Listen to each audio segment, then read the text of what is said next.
We're on. Yeah, we're on. Yep. Welcome to another episode, and today it's called No Child Will Wait for Us.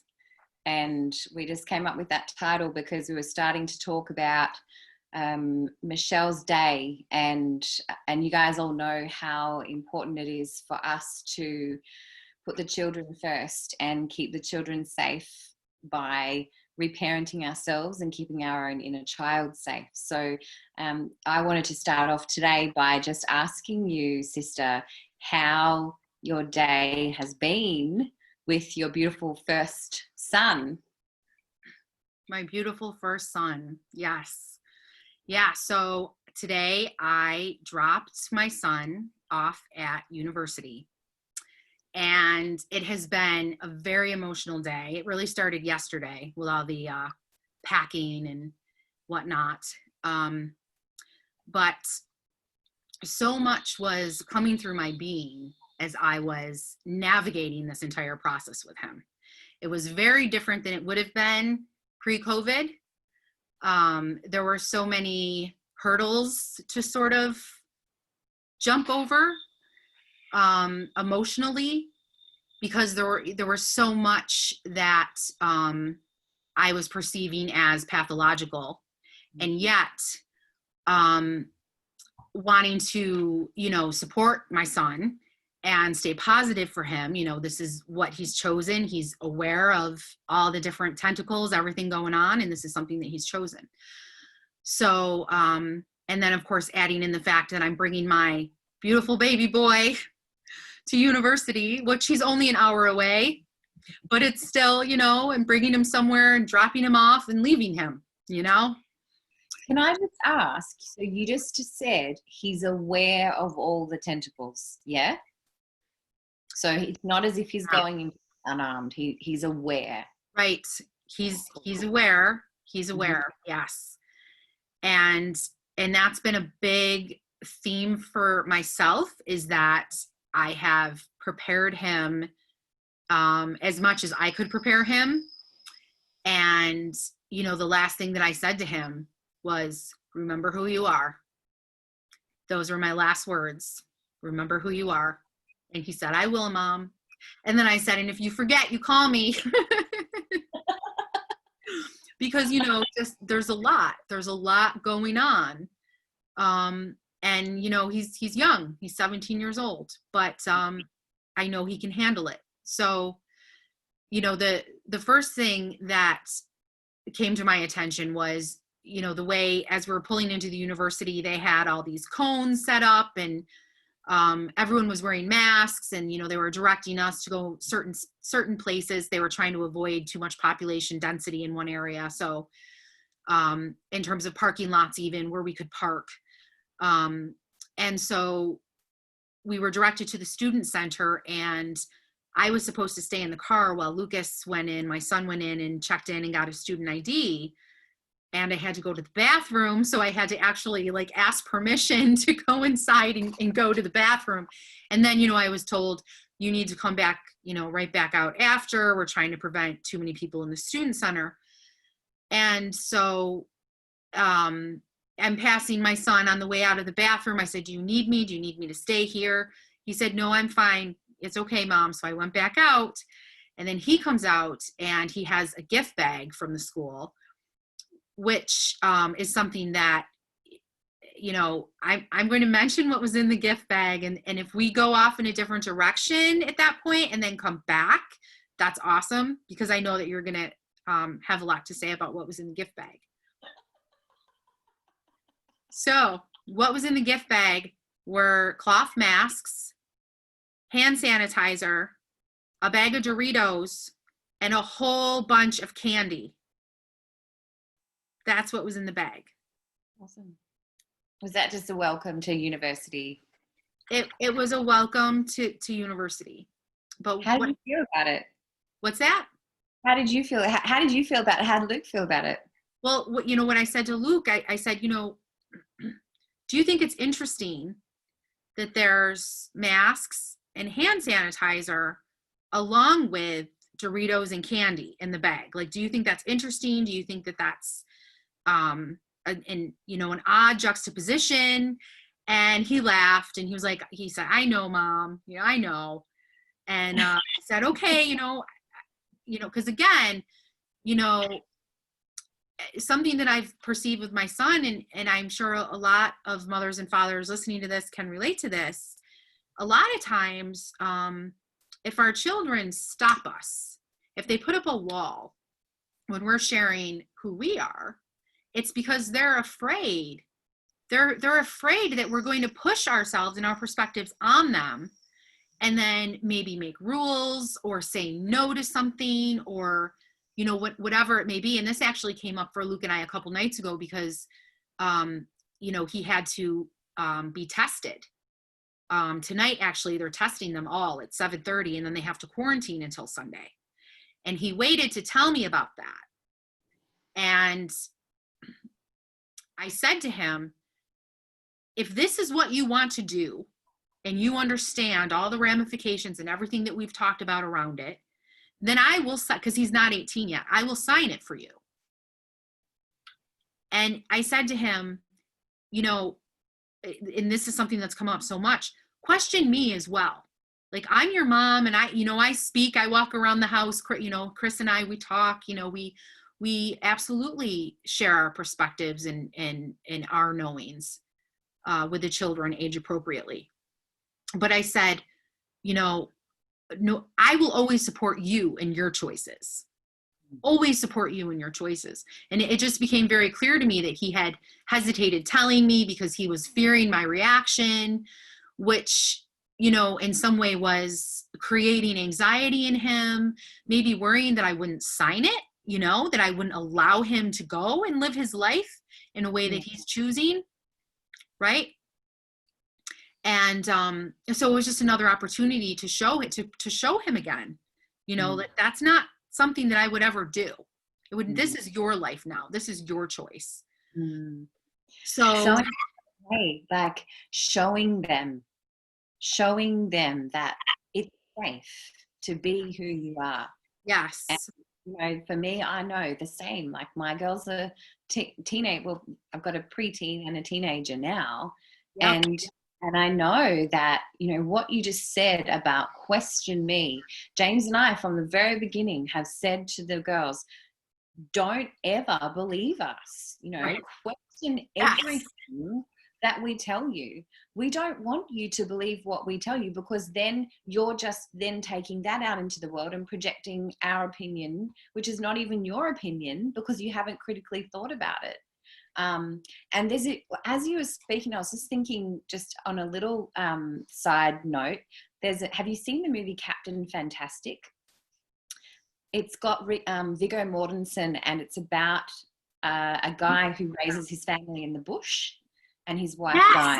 Yes, yeah. I did see that. Yes. Yep. There's a scene in that movie which is quite similar, in that the oldest son was working with his mother to get him to help. She was helping him to get to university, and they didn't tell the dad about it because they thought that the dad would get upset because they'd done everything so different to the rest of society. And there's a beautiful scene at the end where he finds out and realizes, wow, he thought that I didn't support him, and they come back together, and he sends him off with love. But that is just like the ultimate of what you said, is show them that we can tell them that, yeah, it's okay to be safe. But if we don't show them every step of the way, they're not going to believe us. Yes, I love that. And I love the example of the movie as well, because what I was thinking about when you said that was, it's such a perfect example of how we can overcorrect as well. Yeah. You identify something in the world that needs healing or needs fixing, and then you can take it to the opposite end. Yeah. And no matter what, anywhere on that spectrum. What's that? I'm just getting my power cord, which so often we do that, don't we? We do often overcorrect. Exactly. And then, but really, as long as you have awareness, right? And you might not in the moment, but then, whoa, I just really overcorrected on that. Okay, that's cool. And then that provides you space. About it. What's that? And then be honest about it with Yeah, be them. honest about it. Right. Right. And it offers you a space as well to self-reflect on, why did I overcorrect? Like, was there a wound there that I was responding to unconsciously? Something that we experience within our family homes a lot of times, or just, within our experiences in the world even. And then, it provides this wonderful opportunity to actually go in there and sort of heal that and see where that was coming from as well. But we all have this potential with our children, from beautiful intentions to force ourselves on them, force our perspectives on them. And, if the whole point is to be free and to be who we are in the world, we're creating a whole other tricky situation for our child, even if it is being completely, like that movie, Captain Fantastic, something that's completely opposite to what mainstream society does. Yeah. There's always those potentials to, create a feeling of danger with our children. And if our children don't feel safe with us, it's going to be very challenging for them to go out into the world and feel safe with other humans. Absolutely. Yeah. And just to say, if there's anyone watching this that hasn't watched Captain Fantastic, I highly recommend that movie. It's actually a movie that we use in our 12-month Masters program. We get people to watch it to when they first start, and we have a whole tutorial series on it, because it's such a powerful movie in relation to the inner child and children as well. Yeah, it really is. It really is. I want to watch it now because it's been so long. It's so good. It's really good. Yeah, and you'll totally resonate with that, with that scenario of the university and everything. So let's go back to the getting the bag and how things moved on from there. Right. So I could feel my son just wanting to move on and not pay much attention to it, because my son wants to be happy. My son wants to go to university, and he's excited. And so that was a really great space for me to respect his sovereignty. And I still mentioned, do you think it's interesting, and just kind of pointed that out. But we moved on, and throughout the rest of the day, throughout the rest of the move-in, we were just surrounded by and bombarded with, isolation and the masks. And, like when we went into his dorm room, his roommate was already there. He'd moved in earlier. He was coming from a greater distance. And, he was waiting there for Lucas to get there for hours, because they're not allowed to leave their rooms until they've all had this test, the test results come back. They're supposed to be quarantining. And yet parents were only allowed to stay there for 2 hours at a time, because again, population density. So his parents had to leave, and he was just this beautiful child that, so there was a lot of really big mama emotions happening, where it's like, I literally am bringing my son into the world right now, into all that exists, everything that I see as severely pathological, severely upside down. And for me, that bag, what was in that bag was like a symbol for it. It's like, here's the hand sanitizers, here's the masks, but, here's a whole bunch of shit food, and so just, but isn't that perfect too? Because in terms of even, academia and medicine, pharmaceuticals, like they're all part of that matrix control system, and they're all sort of like working together and, disconnecting us from truth, from what health really is, So anyway, maybe you want to say something to that. You could write a book. Huh? Write a book. What do we say to that? I loved seeing the Plandemic 2 movie with David Martin, and there was nothing in that movie that is not freely available on the internet. And as I said to you, I had watched some of those Event 201 shots, clips already from the actual event, because every single part of it was online, and we know that, don't we? Everything's hidden in plain sight.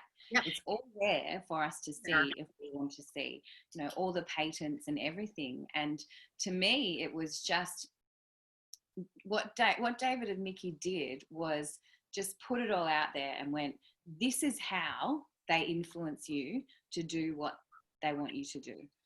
And it was so clear to me. And you think, you know, Doritos, what I was wondering when you said that about the bag, I was thinking, oh, I wonder what brand the candies are. Are they some sort of, you know, big well-known brand? They were like Kit Kats, Skittles. They were all well-known brands, probably some type of sponsorship going on there. Yeah. You know, and when you go back to it, that they're all owned by the same conglomerates. The masks are owned by the same conglomerates that the Kit Kats are owned by. Right. And it's just, it's attempting to guide us into some sort of, you know, some sort of way of thinking completely unconsciously. But what I love, and there will be, you know, and I was thinking about this morning too, in all of the conversations that James and I were having, and just as I was also reflecting, there will be people that will continue on completely unaware of that is all going on, because they are either not aware of it or they just don't want to address it. But at the same time, you've got Luke, who is aware, and that's why I just wanted to confirm that you said he's aware of that, those tentacles. He's aware, so he's walking through that world from a different space to somebody who totally is not just wearing a mask but wearing a blindfold as well. You know, he doesn't have the blindfold on. Yes. So he's walking through that world, he's seeing it, and simply by being there with that level of awareness, he is influencing his surroundings energetically. Yes. And this is what sometimes I think we forget about, because as I was sharing with you earlier, James and I were having the conversation, and there was the question of why isn't anyone doing anything? It looks like no one's doing anything. But actually, there are many people doing things in our own ways that are quietly and consciously shifting reality. And so because of who you are and what you've shown Luke, he now has an opportunity to take what you've shown him, go into that old environment and shift it to a new level that you can't do, but he can. And so it's like Star Wars, you know, Darth Vader and Luke and Luke. I know, totally. Use the Force. We used to use the baby. Use the Force, Luke. Yeah, Anakin was the one, but it wasn't Anakin. It was Luke, you know. So that he's gone in and he's able to do what he does. Where this is the transition phase we're in. We're not the situation we have allowed ourselves to be in as humanity is because of every single one of us and what we have been complicit about and what we've consented to, which means that every single one of us needs to become aware of how we want to be true in this world. And so this transition phase is helping more people overcome that insidious darkness that has like creeped into our entire being, and helping more people not have so much of that there anymore. And so we can see it and we're like, we need to clear all this, and we're doing all this inner child work and reparenting ourselves and stuff. And so because we're like so in it, we can get caught up in the story sometimes. But then our kids, you know, they were born from us and they weren't born into the level of insidiousness that we were born into. So they don't have as much to clear. So they're like, yeah, Mom, I see the Mars and the Doritos and I totally get it. Now can I just move on? I love so much. I love everything that you just said. And as you were speaking, the image that I had in my mind were, you know, all of these young men and women's faces, because they're all so positive. They're so excited. They're so happy. They're orbs of light. Like every single one of them that you look at, they're orbs of light. The ones that were there that are, you know, upperclassmen that have more leadership roles, that were working to greet the freshmen coming in. We're just, you know, so beautiful. Hi, you know, welcome. We're so happy you're here. You know, it's just such a beautiful thing to see these young men and women, you know, walking through the world with so much light and so much hope and so much, they don't even realize that it's faith. They haven't had enough life experiences. Well, some of them have, but many of them have not had enough life experiences to where they're even in a space where they're questioning that a lot of things could go wrong. So they're just totally trusting that I'm just doing my life. I'm just moving forward into these spaces and I'm just following my path. Which is the beauty of it. Isn't it? Because Yeah. we are, you know, the way that we change, the way that we shift our reality is to no longer focus on that insidious. Yes, we have to go there, and we have to recognize that it's there. And then we go inside and go, right, where is this existing within myself? Which is really challenging, and which is why so many people won't do it. But once we've done that and we've recognized its existence, then we get to keep the faith and we get to go, right, I see that even though I had all of this darkness within me, I'm actually a light being. And that's where I want to hold my attention right now.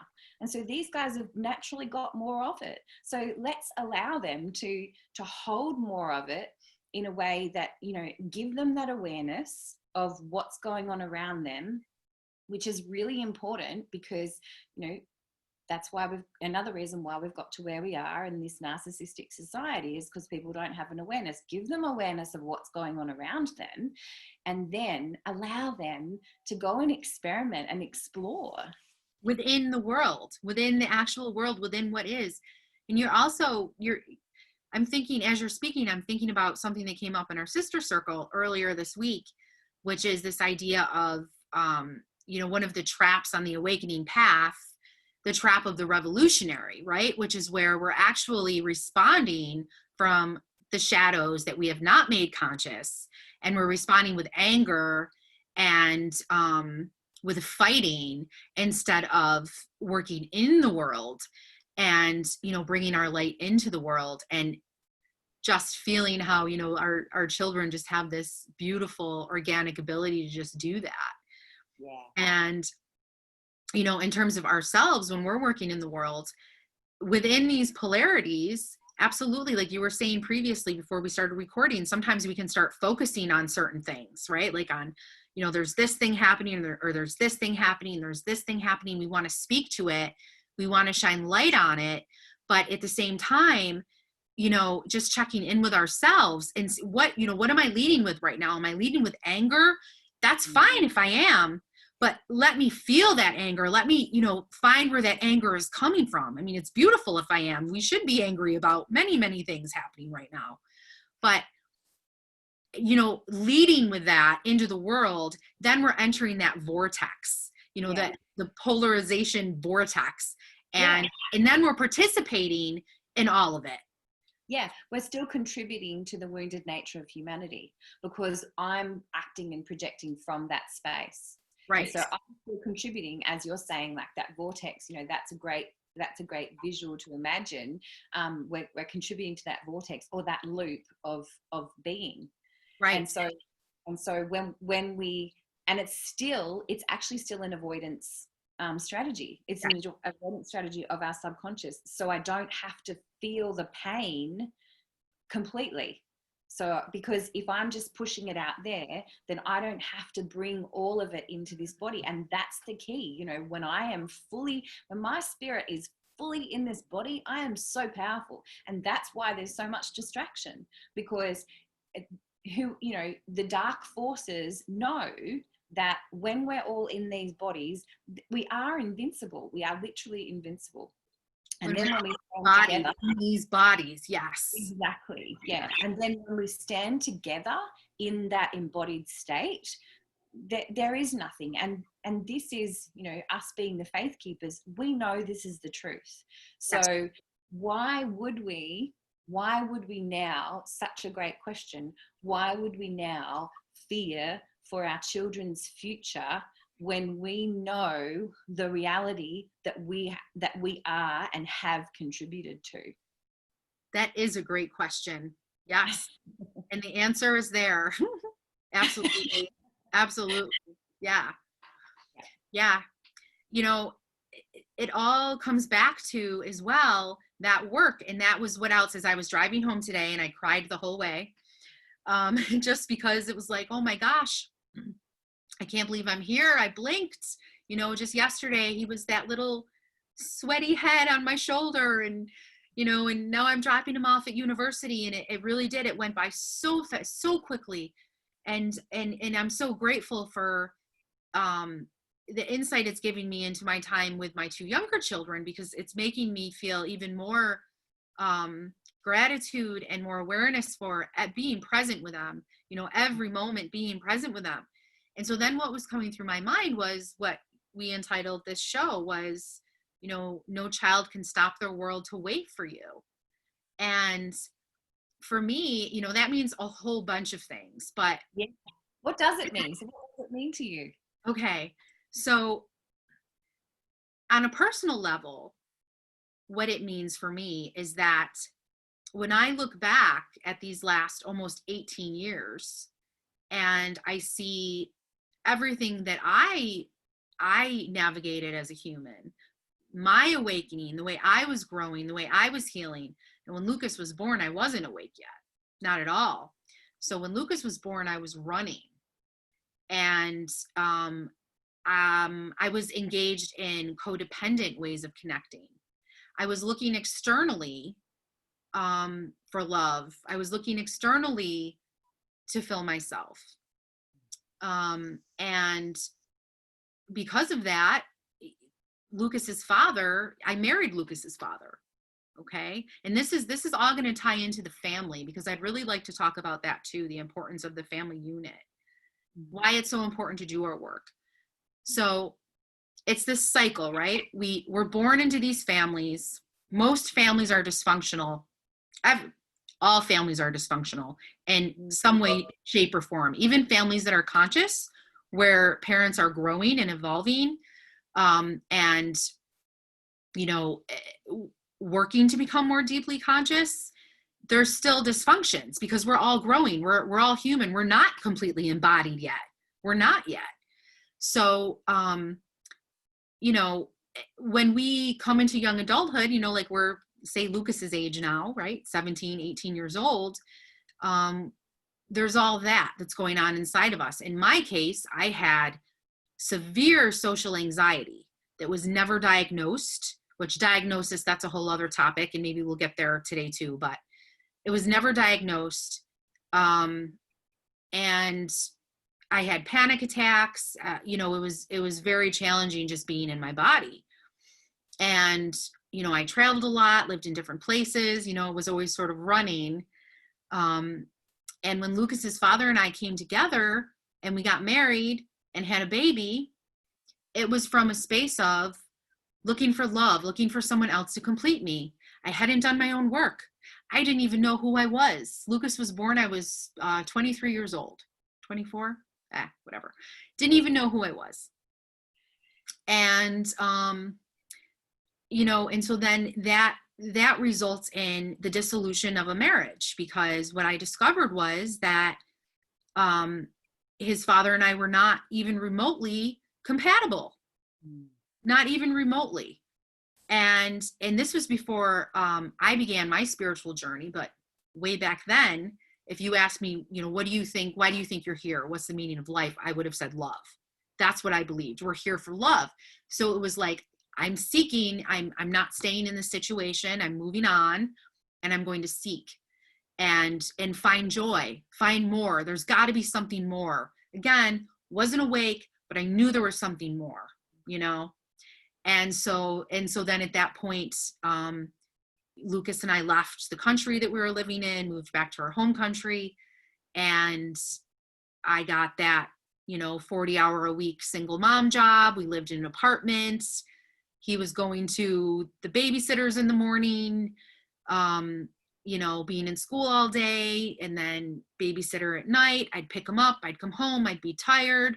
We'd stop at the supermarket for food, give him some food. I'd be short with him. And so this is the stuff that was going through my mind when I was thinking, no child can stop their world to wait for you. Just looking back, and of course, earlier today, we looked through his whole baby book, and we read all the letters that I wrote him and all that, and we both were crying and with so much compassion for myself, no judgment for myself, because, I'm on my own path as well. But there was so much grief that was coming up in that moment, because what I kept thinking was, in terms of the world, if we were at a space in our conscious evolution where family systems were cohesive enough and healthy enough for us to grow up and be healthy, then perhaps we might know what love is. We might not enter into codependent behaviors. We'll get married from a space of health with the ability, there's always more health, there's always more healing, but an ability to grow together, to grow up together, to heal together. Babies will be born into that space. It gives me the truth bumps, because I feel the magic, the beauty, the way it's meant to be, and it can be in that, right? Yeah. And yeah, innate knowing of that, don't we? I'm sorry. We all have that innate knowing of that time, because that for us to imagine that means that in some dimensional reality, this exists and has existed in the past and will exist in the future.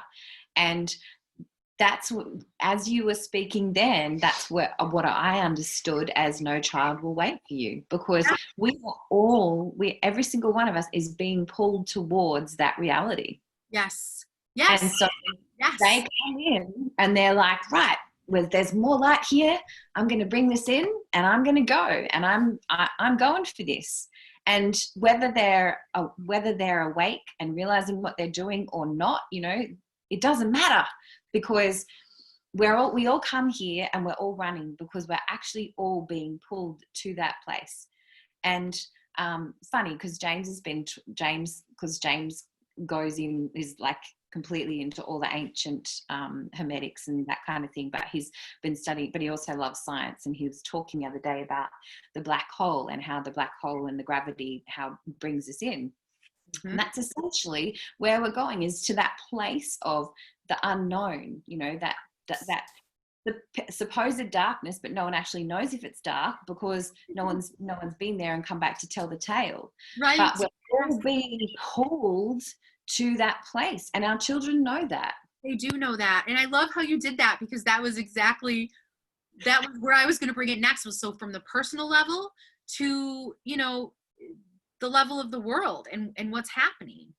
And they do know that, they feel that. Right. And how can we support them, right? Like, how can we support them to go to that place? Well, obviously, by exactly what we've already spoke about, was, trying to shine light on our shadow, making the unconscious conscious, doing our own work, so that we can actually recognize spaces where, we're sort of getting in our own way, And it's when we do that work that we start to have that level of self-forgiveness. You would have experienced working with parents just like I have, that realize how they've raised their children. And you've even spoken yourself, I wasn't awake, and this is how I raised. And even this beautiful story that you've just shared now, I wasn't awake, and then they have this realization and feel this absolute guilt and shame.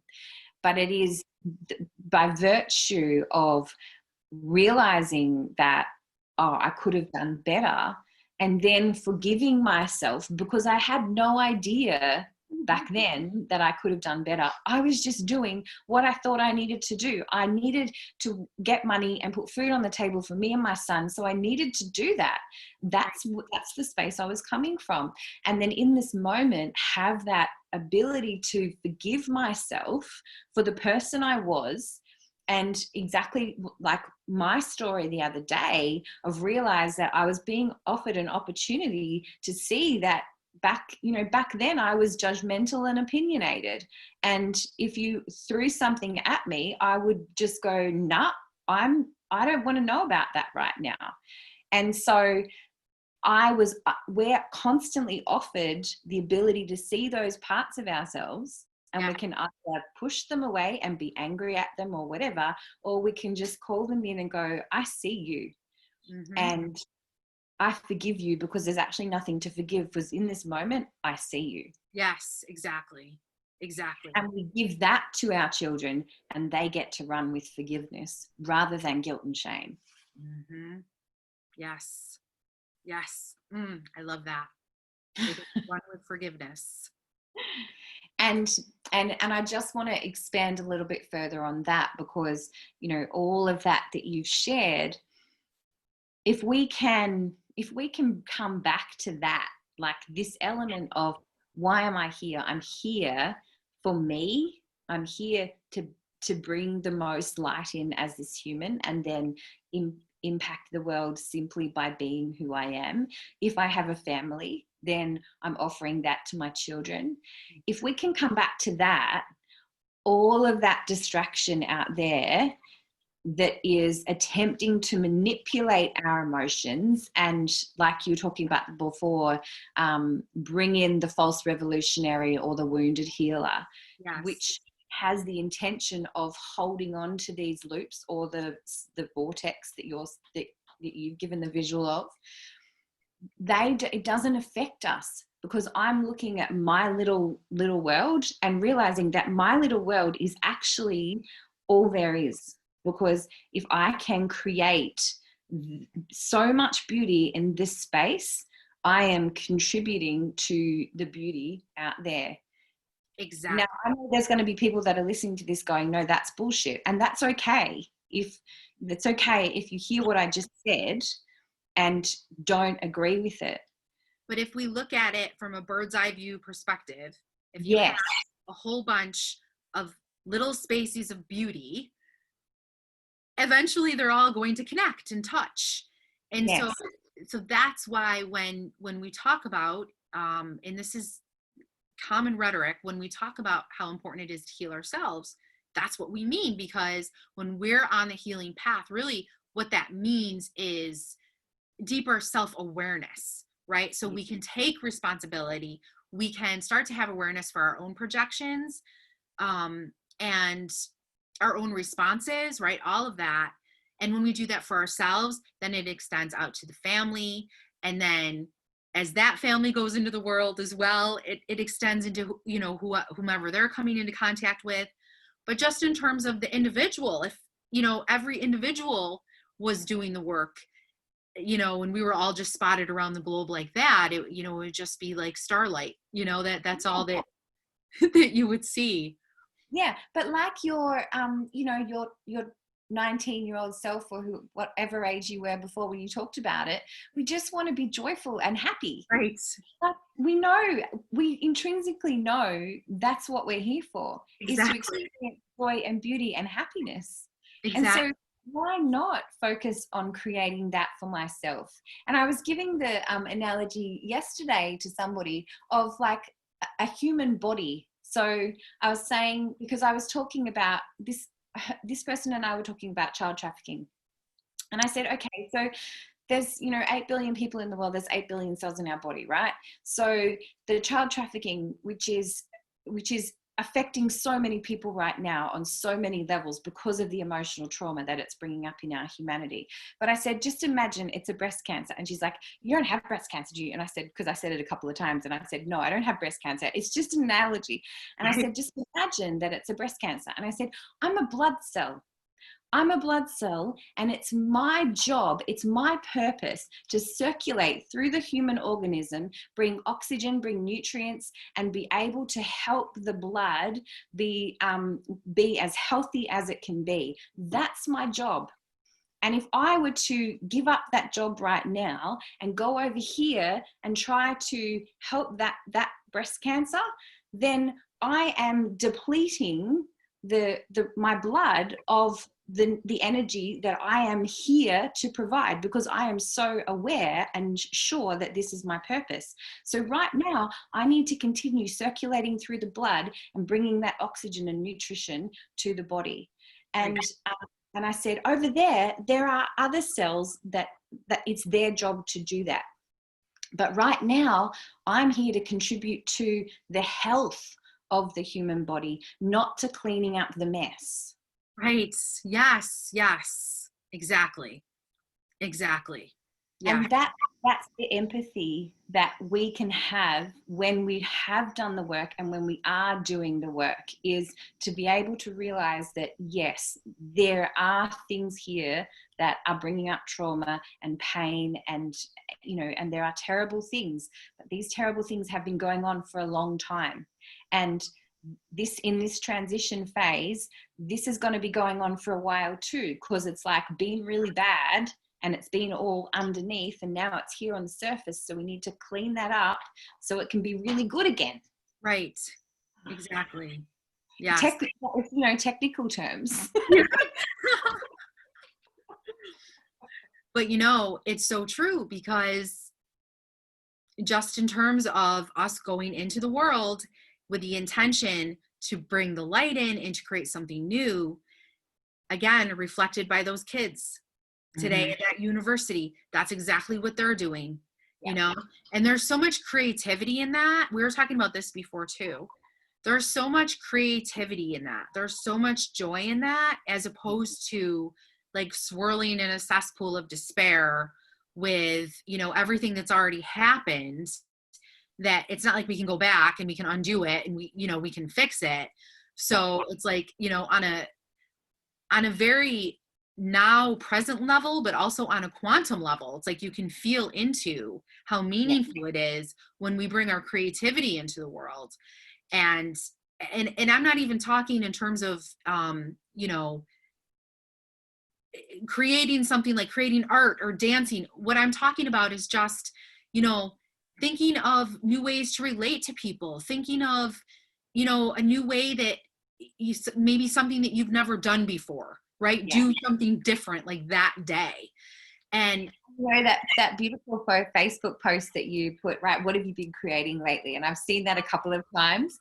And every time I've seen it, I've read your sentence and I've looked out into the world and I've gone, I just created that. Or, I was sitting with my daughter yesterday and I was like, yeah, I created that 12 years ago, but, I'm still watching this amazing Kirsty blossom. It's so amazing. Oh, but I'm not going to share that. I'll just tell her. Yeah. It's like we have no conception of all of the myriad things that we've created in our lives. Like we do it without even thinking, right? Yeah, absolutely. And we're confined right now by these narratives that are constructed, and we're identifying with them like they're our own or something. Like they come from us. They're not coming from you. There's another billion people out there that are thinking the exact same thing. Exactly. That's coming from something else. Yeah. That's not you. That's not your creative divine knowing, right? That's coming out in your banana bread. That's coming out in, the tower of rocks that you build over there. Or, if, even down to cleaning your damn toilet. Do you know what I'm saying? Like whatever it is, that's coming from you. Yeah. What actually brings out, like when I sit and watch a sunrise. Yes. What brings out the creativity in me is the gratitude for the truth that I have that sunrise in my life and I created that. And what that does is it connects me with the energy of the sunrise. And, that's still a narrative as well. Like we expect the sun to rise every day. Like where comes that? Like Right. every single day, I create that. I create that sunrise and I get to sit here and watch it. And I'm so grateful for that. Right. And what I'm doing is I'm bringing that into my experience and Exactly. recognizing the power of my creation and me as the creator in that. If So you were yeah, not sitting there watching that sunrise wasn't going to happen for you, sister. exactly. Yes. Yes, No, exactly. but it's that ability to be present with the sunrise that Yep. helps me to create it. Right.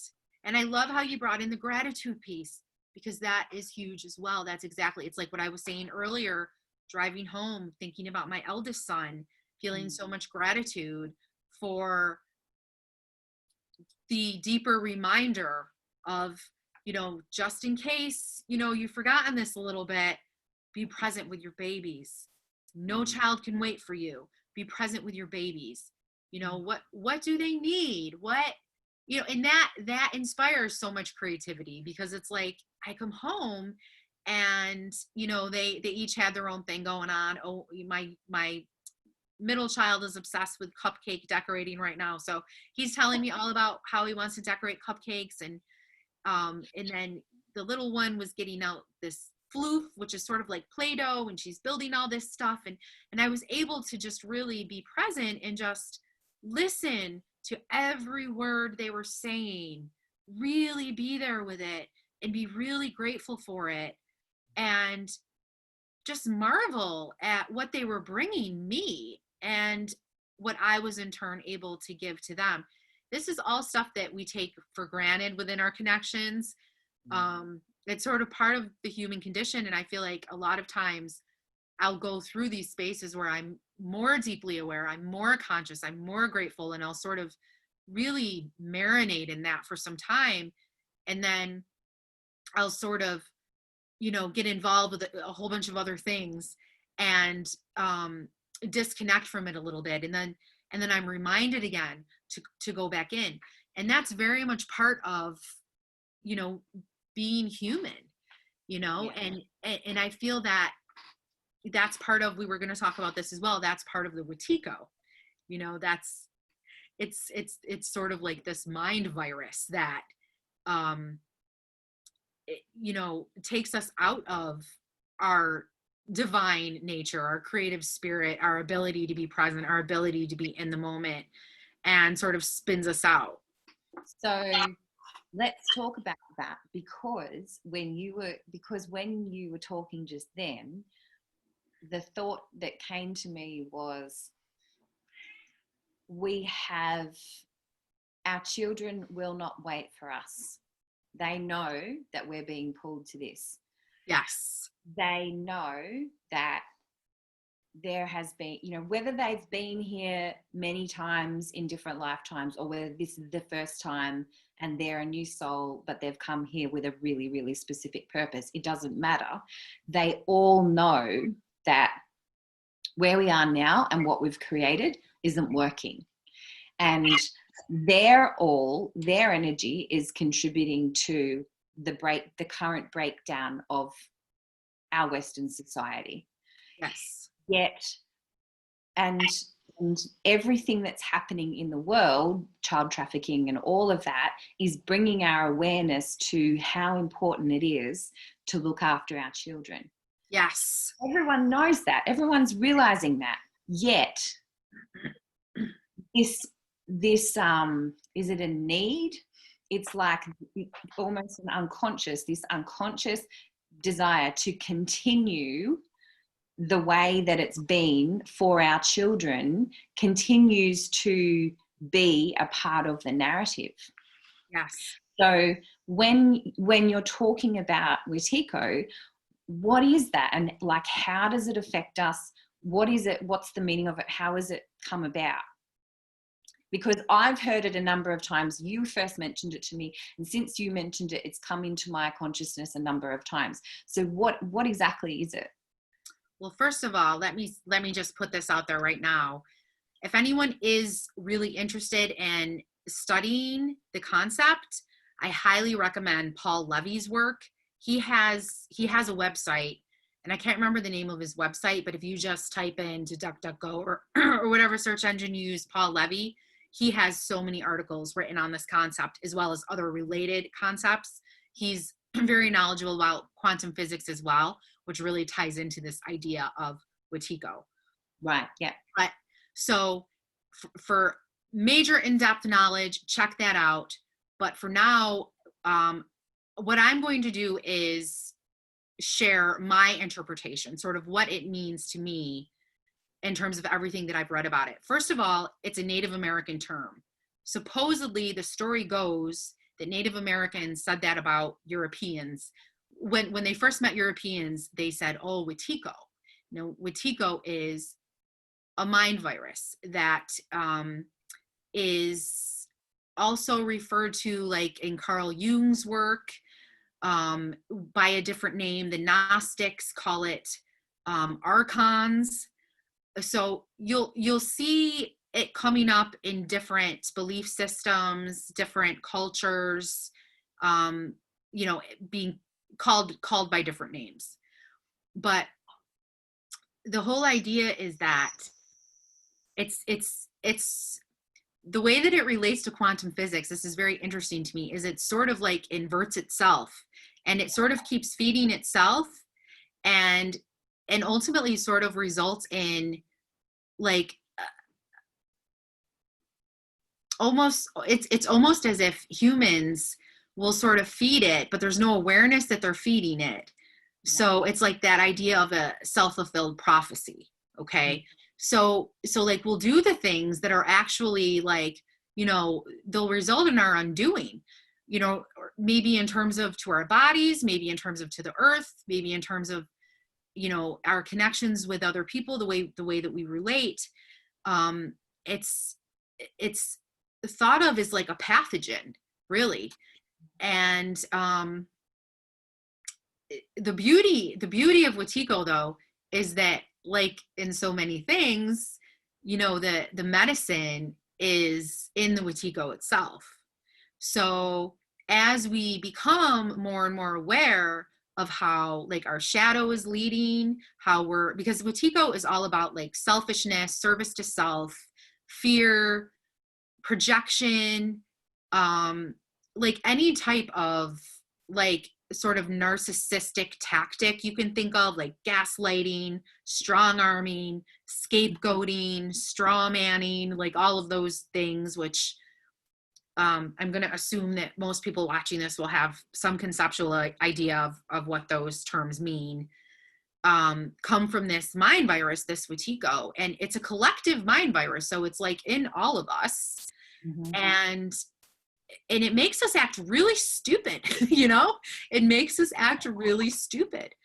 But again, the medicine is in it because it's an offering for us to use it to look at the spaces where we're leading unconsciously. And the thing about Wetiko is the more you don't know about it, the more it works, the more it hooks, the more hold it has. So like the less awareness that you have of it, the more it leads collectively and individually. But when you start to gain awareness for it, it's like when we were talking about before with interference, and you start to shine light on those shadows, then you have the ability to start actually healing it and start doing the work.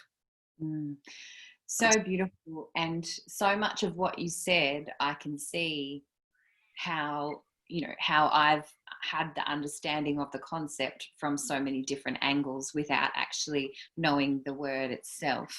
And this is truly how, in NLP, it's called influential language. This is how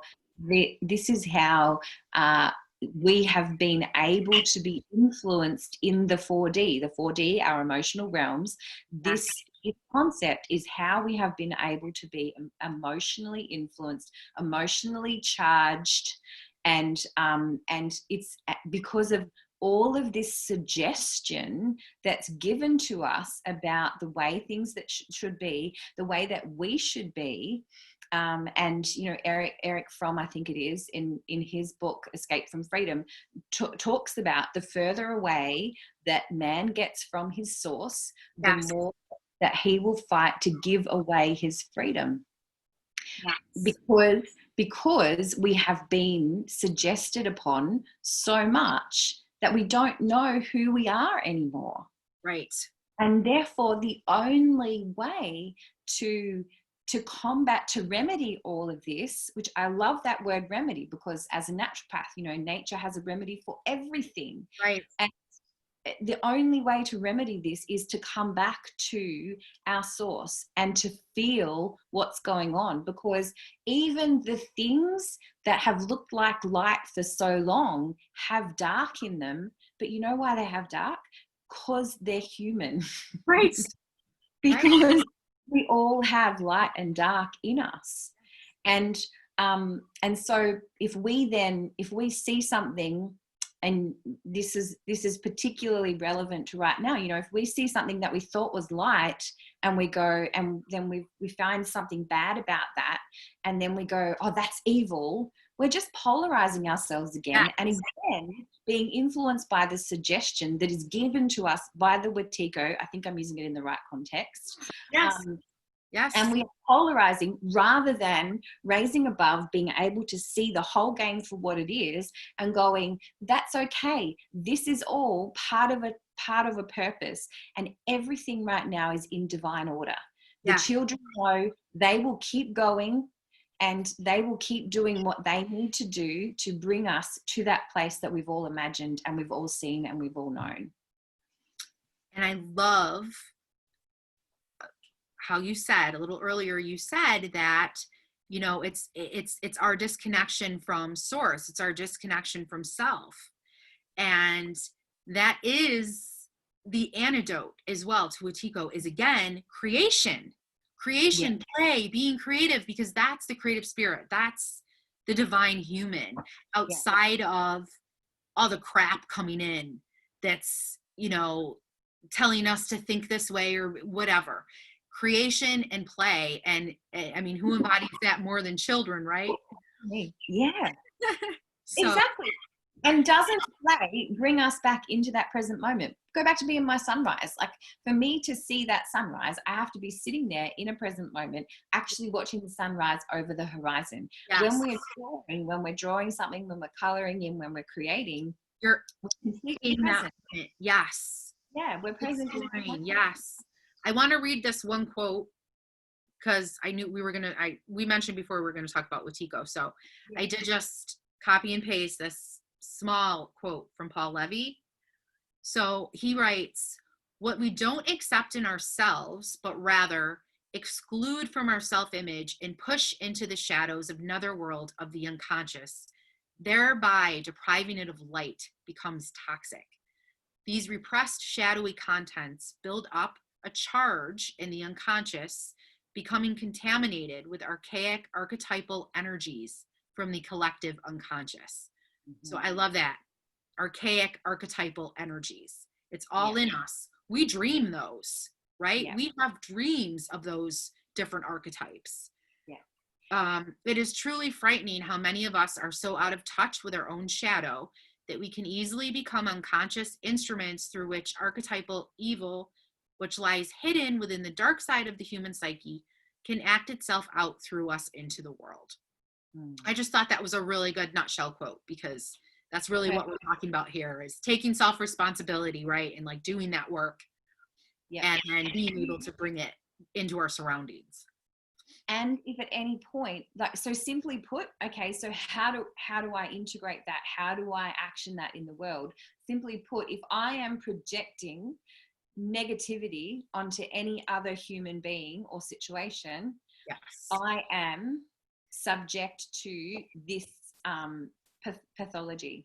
So I have the virus in that moment. I have the Wetiko virus in that moment, because I am projecting onto that person, and I am therefore polarized, and therefore I am not in balance. Right. Exactly.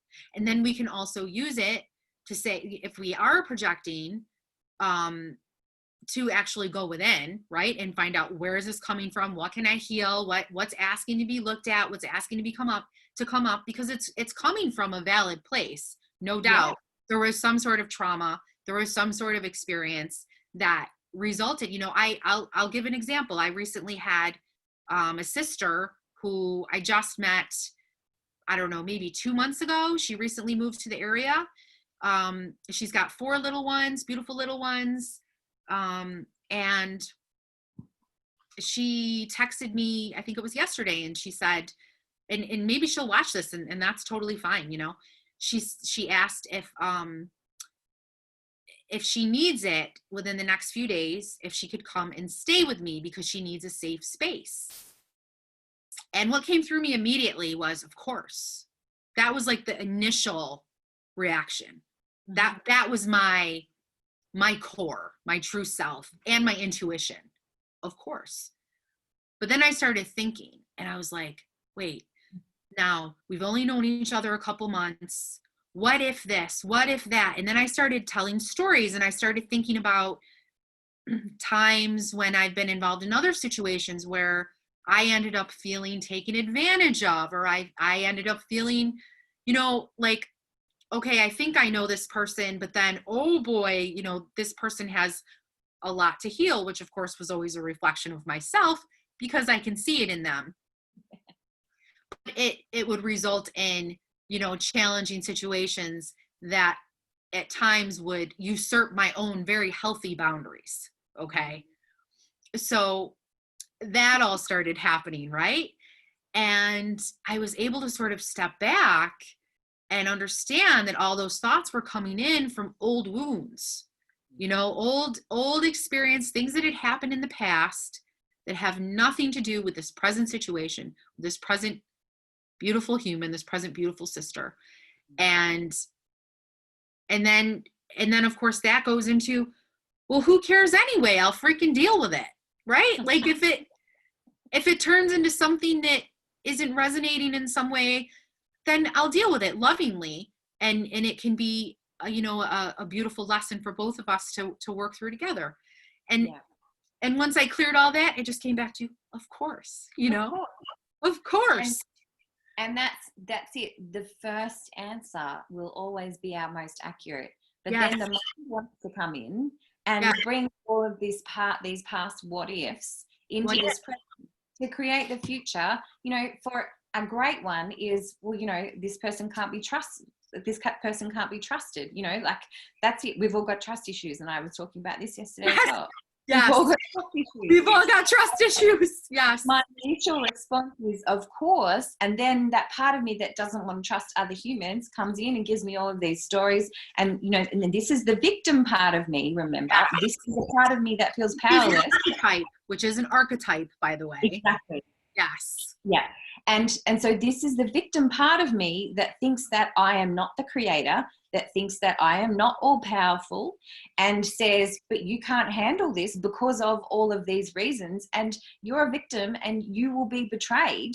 And so then I sacrifice what I know to be true because I got the first, of course, and I bring that into now, and then I create the same thing in the future. Because if I don't clear that now, then I'm going to create a similar situation to prove my reality. It's always going to come back. And it's going to come back again and again and again and again too, until we actually deal with that specific archetype or wound, whatever is asking to be made conscious within us. Yeah. So go back, bring that all around to you and Lucas, and you saying goodbye to him at university. What a beautiful message you sent him of trust in, you've got this, son. Yes. And remember, I'm feeling emotional as I'm saying it. Remember who you are. Right. And if you don't remember, just call me. I'll remind you, because I know who you are, because I know who I am. Right. And I trust you because I trust me. Right. Exactly. Yes. And that is our that's our core selves, underneath the archetypes, underneath the wounds, underneath the fear, whatever, Yeah. that's really who we all are. And that ends up moving us into freedom, being able to make choices that lead us into freedom, as opposed to living in fear. Yeah.